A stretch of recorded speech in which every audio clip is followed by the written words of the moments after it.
This CKNW podcast is brought to you by Destination Toyota in Burnaby, your neighborhood Toyota store. Hey, by the way, just let me answer a couple of email questions getting asked why we don't go to Calgary. Well, I'm going to be in Calgary on October 27th for an all-day seminar, lots of free stuff there. It's going to be great, and so I'll give you more details on that, but that's Sunday, October 27th.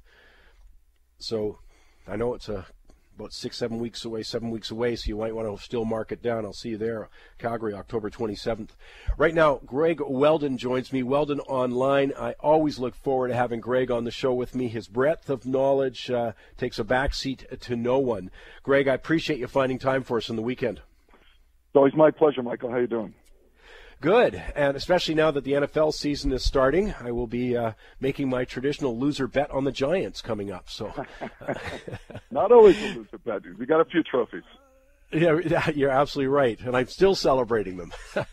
Greg, I want to talk a little bit. I mean, you do, as I say, Greg's stuff is terrific. It covers with a depth that literally I think is unparalleled in the industry, but he covers whether it's fixed income and bonds, stocks, but it could be around the globe, whatever is interacting with the various markets looking for opportunities. But today I want to start with U.S. interest rates, come to Canada's interest rates we were just talking about. Let's start with the U.S., though. A lot of talk about cutting back on the quantitative easing, cutting back on that $85 billion a month purchasing. It's called tapering they're talking about. Number one, do you think that's going to happen? And number two, every time they've talked about that in a serious way, the market's taken a real hit. You know, there's really kind of three different angles you almost have to look at it. You know, it's not whether it should happen or shouldn't happen. I mean, it should happen because this level of stimulus really isn't sustainable. But the degree to which it is needed is really kind of the key question. And I think the labor numbers on Friday in the U.S. clearly show us that the labor market is still dysfunctional with really a massively big hole in terms of the number of people who are unemployed, that can't find work, that are no longer counted. 90 million in the U.S., not in the labor force. That's up by 12 million since 2008. And you have not had job growth enough to take that down, even over the last year in the U.S. Really, year to date, 1.6 million people have gone into the category of not in the labor force. And household employment is up only half of that. So you can have these job gains, and it's all well and good, but you are still losing in the end result in that less people are employed actually, and more people are dropping out. The Fed is aware of this. From my perspective, a lot of this from Bernanke has been verbal intervention. Let's float the idea of tapering. Let's see what the markets do. Let's give ourselves a little more wiggle room, and we can see with interest rates, they've gotten themselves quite a bit of wiggle room in that bond yields have gone up significantly on the thought that they would taper. Now, if they don't, you'll see bond yields come down. You'll see asset prices kind of stabilize and maybe even reflate from here. The potential here is for an error. I mean, they feel under pressure.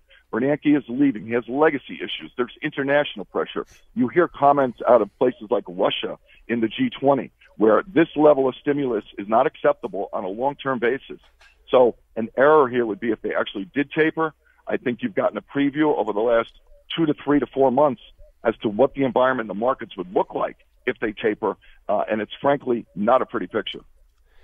Let me come to Canada then, Greg, in that, we got some unemployment numbers. There's not a consistency, though, in these economic numbers. I mean, one day it's okay and the next day it's not, and you can pick out some bright spots like auto retail in the States last week, or, our housing was better in August compared to August 2012, but I mean, my goodness, it was so abysmal in 2012, that so what?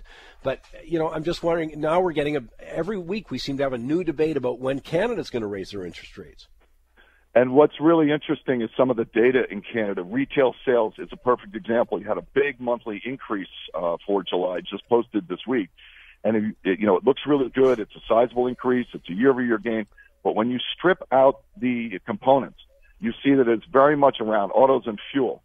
Without automobiles, it's actually a much, much smaller gain and, in fact, declined on a year-over-year basis.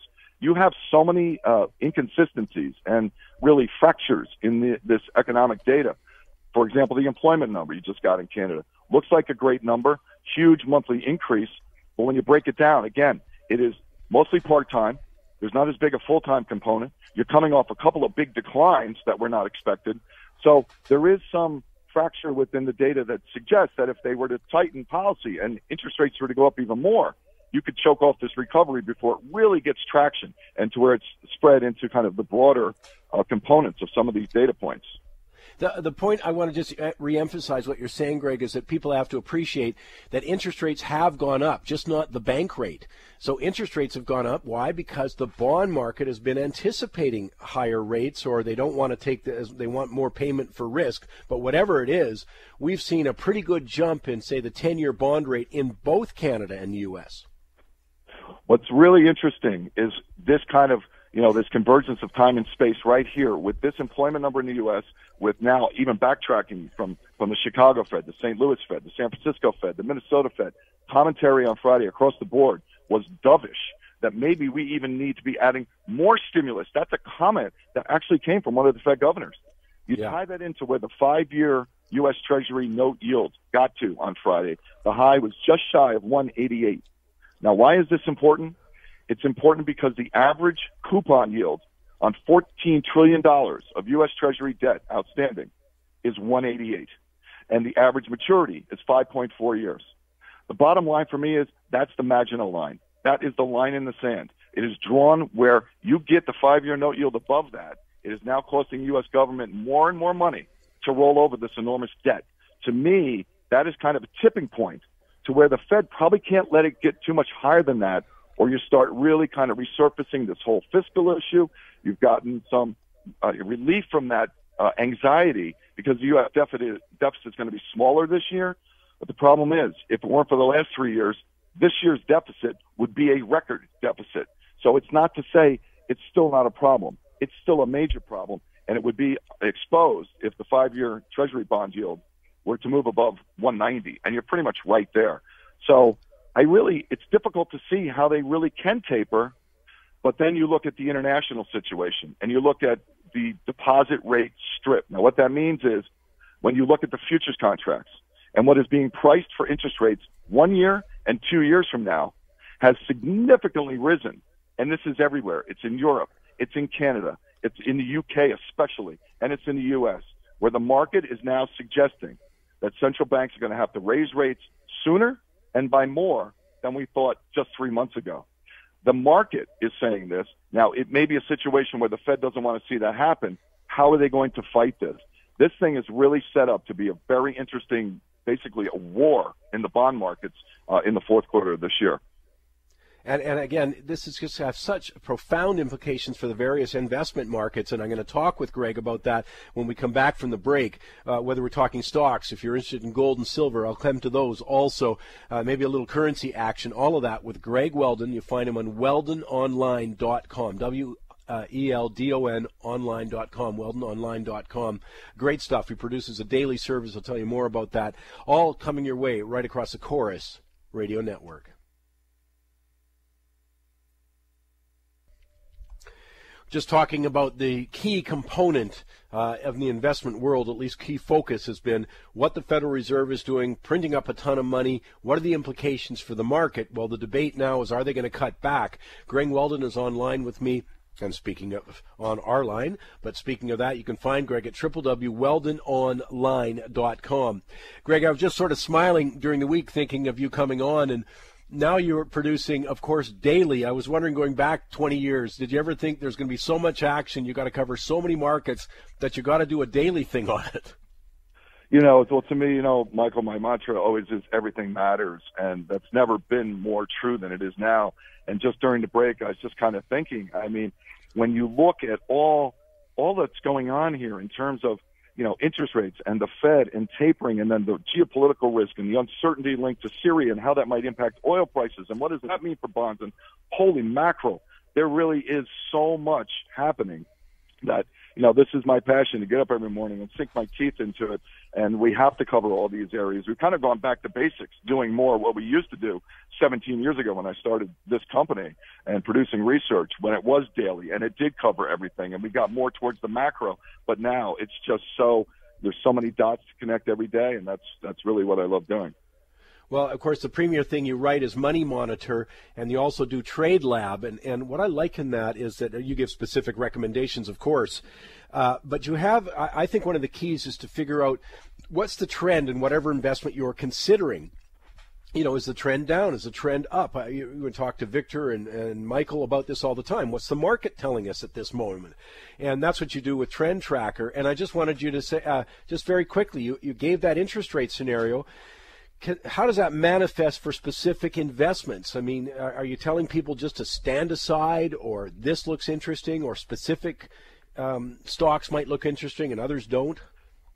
Well, within the context of what we were just talking about, it also gives you so many different opportunities, whether it be in the fixed income markets, whether it to potentially be the short the U.S. bond market through an ETF like the TBT, or to actually play some sectors in the U.S. market that still look attractive, like healthcare, one that actually posts good job numbers. By the way, 25% of the new jobs created this year in the healthcare sector in the U.S. That's a big chunk. It's a growth area. You look at some of the ETFs there. What we do with Trend Tracker, it's a quantitative tool that basically defines and then gives you a relative ranking of trends in everything. We do the Canadian equities, we do metals and energy stocks.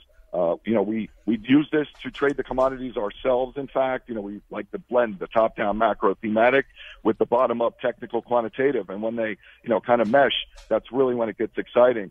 Trend Tracker identifies across a broad spectrum, fixed income currencies, all the stock indexes, Canada, U.S., ETFs, what is trending? What is a bullish trend? Where are there bearish trends? Where are there potential trends? We categorize this stuff. You can rank the stuff. It's very user-friendly, and it gives you very well-defined definitions around what is trending, where are the opportunities potentially to make money in this really, really wild environment. Let me just throw a couple of things at you, and big audience here, many interested in all of the commodities you just mentioned, by the way. But let me start with gold quickly and just get a quick take from you. Sure. I mean, we like the gold market longer term. We think that you've gone through a massive ABC correction, ended when gold touched below 1,200 and is now on the rise. You have key technical levels overhead. 1416 to 1434 is key resistance. If you get through that, you've got a pretty clear shot to 15 and a quarter, if not higher. And I think in the long run, when we talk about the Fed, we talk about tapering, it's almost a lose-lose situation in the bond market, in my opinion. Because if they don't taper, the market's going to view this as reflationary, and they're going to drive rates up. Gold will appreciate. If they do taper, that's going to pull a big support from the bond market. Bonds go down, rates go up, gold benefits. So I kind of like gold in almost any scenario except a full-blown oil attack where, gasoline's $4 and everything's going down. And in that case, gold goes down less than everything else. But we like gold. We're kind of buyers right here. We think you've had a little correction even in the most recent week that may have run its course. Silver, same story, above $25. Silver looks fantastic. And you just mentioned oil, and you alluded to it earlier. And, of course, all of us listening today from Calgary and Edmonton and across the country, it has a monstrous impact on the economy. So quickly on oil. Well, I mean, it's one of those things where it's interesting to look at. Brent has picked up the torch of leadership again. You had wide spreads.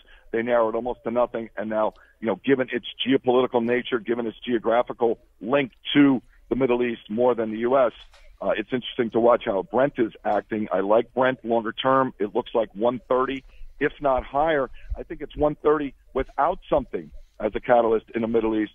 I can't even imagine a potential upside if you do get, to me, looks like a fairly serious situation. Really got to tiptoe around the political international implications of what the U.S. administration is proposing to do here. Man, is that a really convoluted and very tenuous situation, which gives you a great base under these energy markets.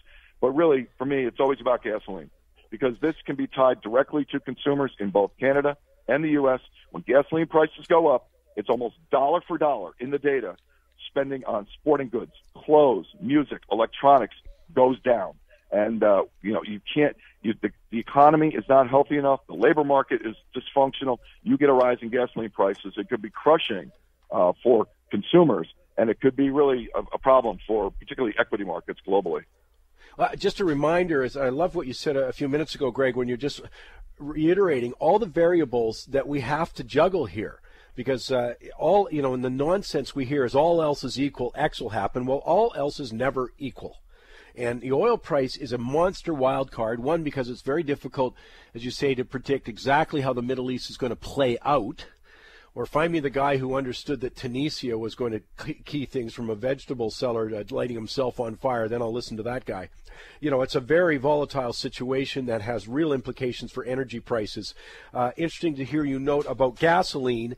Do you have a forecast for gasoline? What's the trend tracker for that?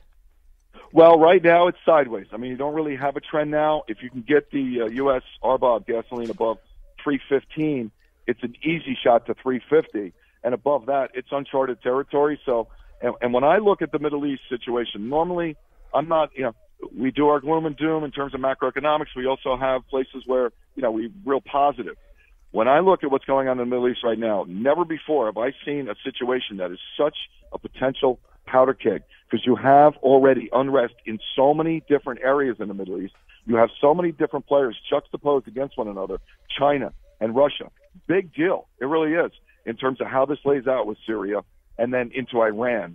And, man, this really, it puts a floor under these energy commodities, in my opinion, because I don't see how there's going to be a sense of calm established in this zone anytime soon. To me, it's only, you want to talk about a trend tracker. If we could do a trend tracker on Middle Eastern tension, I think it's a bull trend, and it's definitely early stage bull trend. And that means, you want to be a buyer of the energy products and any kind of dips.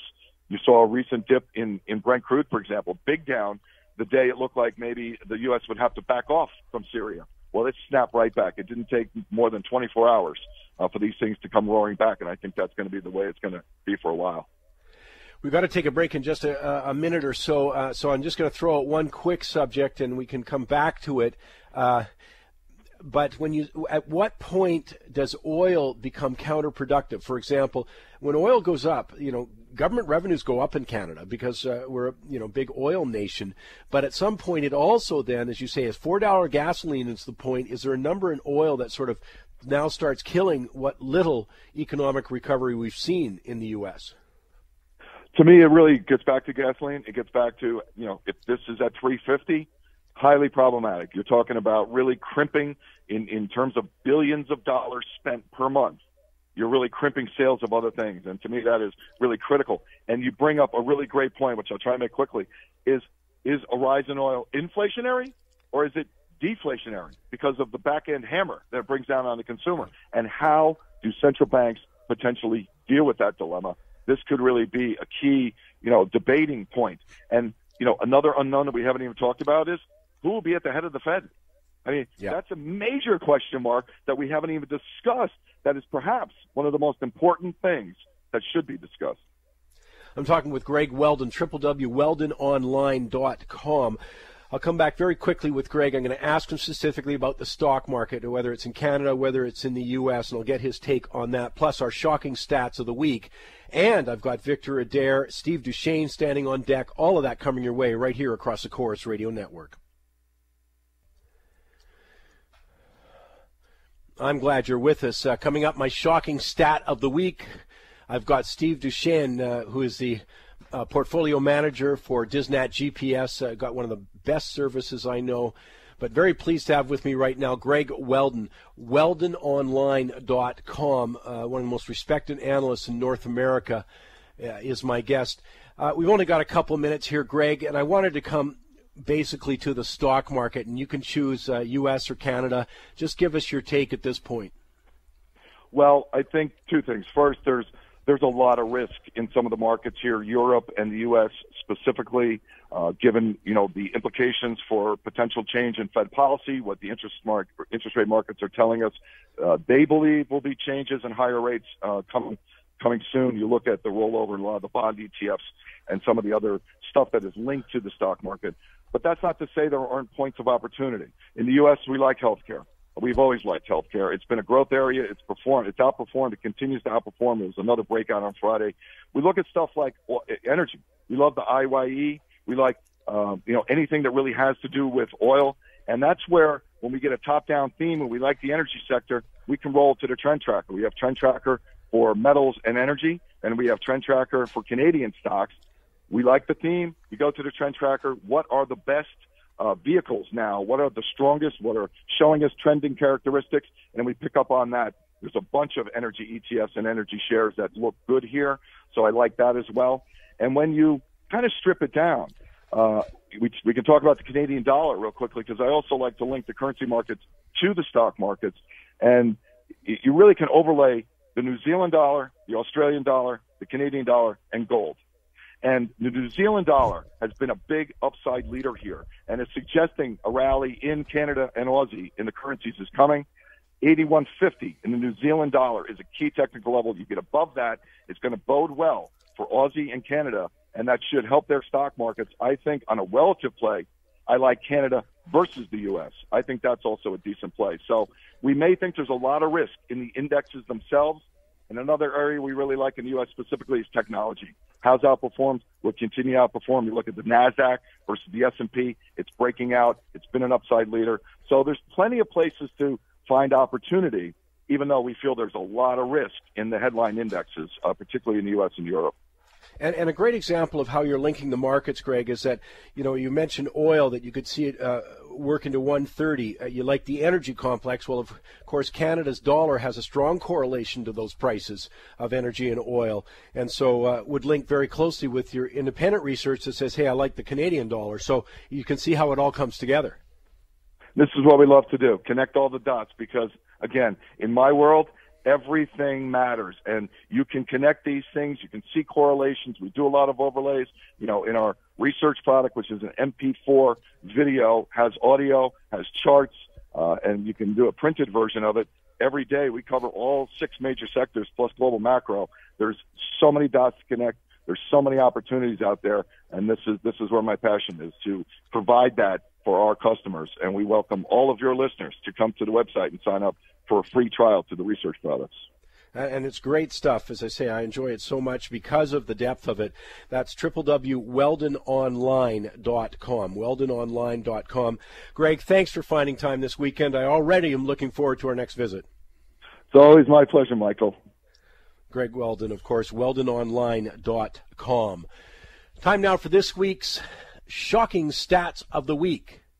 Now, you can decide whether the economic performance of the U.S. under Barack Obama is wanting.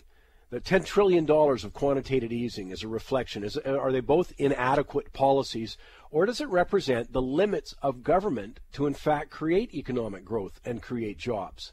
But listen to this. Since Mr. Obama has been president, 7 out of every 8 jobs that have been created in the U.S. have been part-time jobs, just what Greg was alluding to earlier. 7 out of 8 jobs that have been created, part-time. The U.S. is still 6 million jobs below the old record that was set in 2007. Here's the other one. The war on poverty in the States began in 1965. Think of the literally trillions of dollars that have gone in that direction. And yet the U.S. poverty rate is higher today than it was in 1965 when the war on poverty began. This is incredible. And one final stat.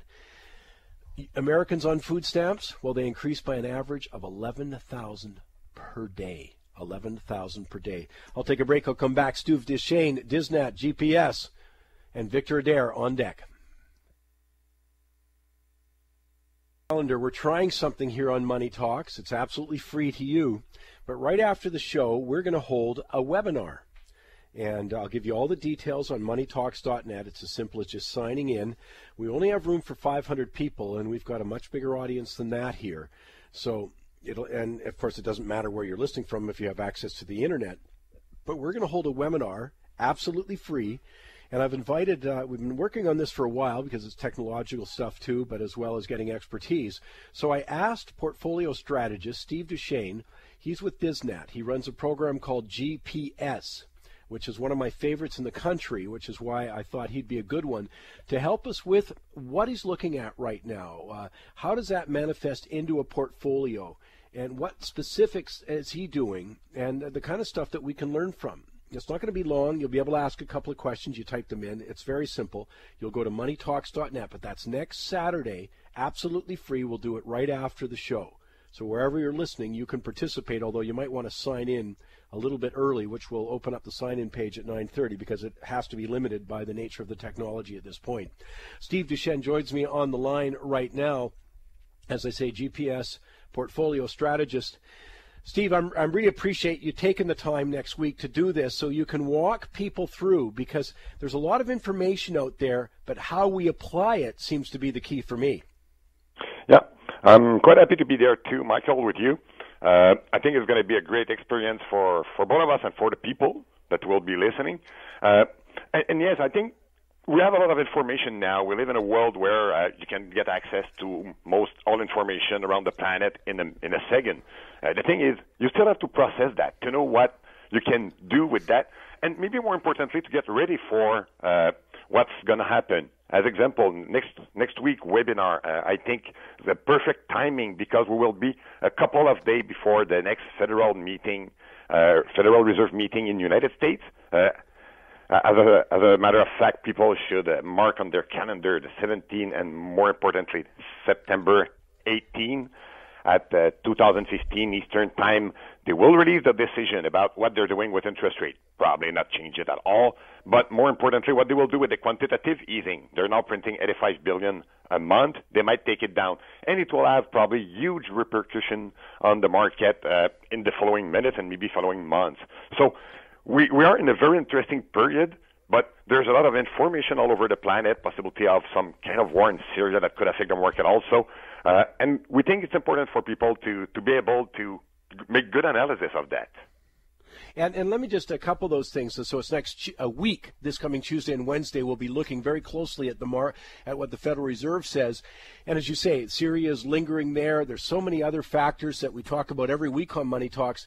But the key is what I'm interested in is you as a portfolio manager. And one of the cool things I said I really enjoyed about the GPS approach that you're taking is everyone, when you make a change, everyone can see it. Everyone gets an alert. They can see how you're making up a portfolio, whether it's Canadian or diversified or an ETF kind of one or global. And you do it all, and people can follow your composition or they can choose not to, but you get all the information, which I think is a real key.